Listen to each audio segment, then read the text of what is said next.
Quelques acteurs de la société civile, des responsables des organisations environnementales ainsi que des journalistes ont pris part à un atelier sur l'analyse des problématiques des envahissements du parc national de Virunga ce mercredi 6 mars 2024 à Goma, organisé par l'Institut congolais de la conservation de la nature ICCN. Il a été question d'éclairer l'opinion sur la question d'Nzulo, un village situé près de Saké, dans les territoires de Massissi, où certaines personnes prétendent avoir les droits de jouissance des espaces dans le parc national de Virunga, contrairement à la loi. Pour M.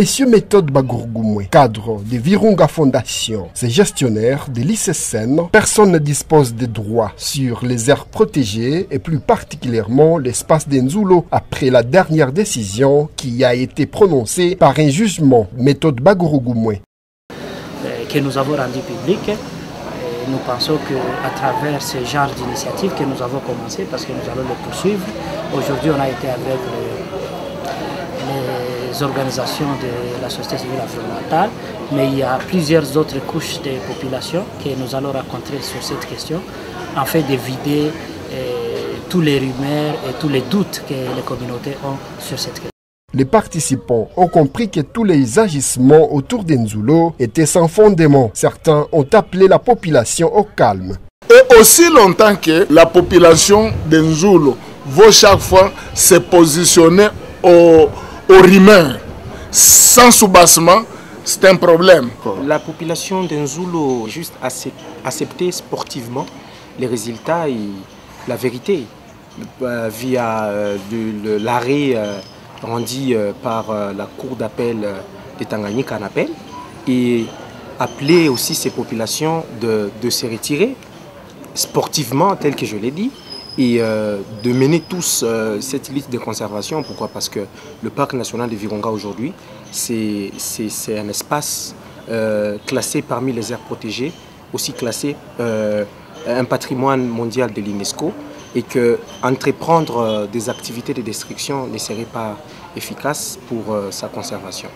Il s'est de préciser que l'ICCN est confronté à d'autres défis, notamment les braconnages, l'agriculture dans les parcs, l'influence politique, ont fait savoir ses experts.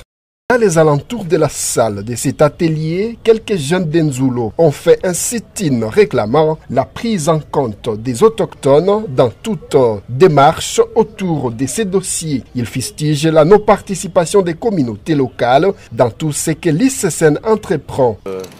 Un certain nombre d'agents de l'ICCN et de la Fondation Virunga ont organisé un atelier où ils ont invité les participants que nous ignorons encore. Et à l'issue de cet atelier, nous avons appris qu'ils vont signer un acte d'engagement sur les terres d'Nzulo. Et lorsque nous avons vérifié dans cet atelier, aucun membre de la communauté locale d'Nzulo, aucun chef coutumier d'Nzulo et de la chefferie de Baoundé n'a été invité. Alors nous nous demandons comment les gens peuvent se réunir, discuter sur les terres de toute une communauté sans faire part à ces communautés et à leurs chefs coutumiers. Comme vous le savez, depuis des années, il y a l'ICCN qui avait dépossédé la population d'Nzulo de ces terres depuis de nombreuses années. Mais comme nous sommes des citoyens civilisés, nous nous sommes confiés à des institutions de la République, la justice congolaise, qui a tranché et dont nous sommes bénéficiaires d'une décision judiciaire qui est définitive et exécutoire. Et de cette décision, le gouvernement congolais s'était exécuté de bonne foi. Donc pour aujourd'hui, la population d'Nzulo jouisse paisiblement de leurs terres. Ils ont quitté ces lieux sans incident à la clôture de l'atelier.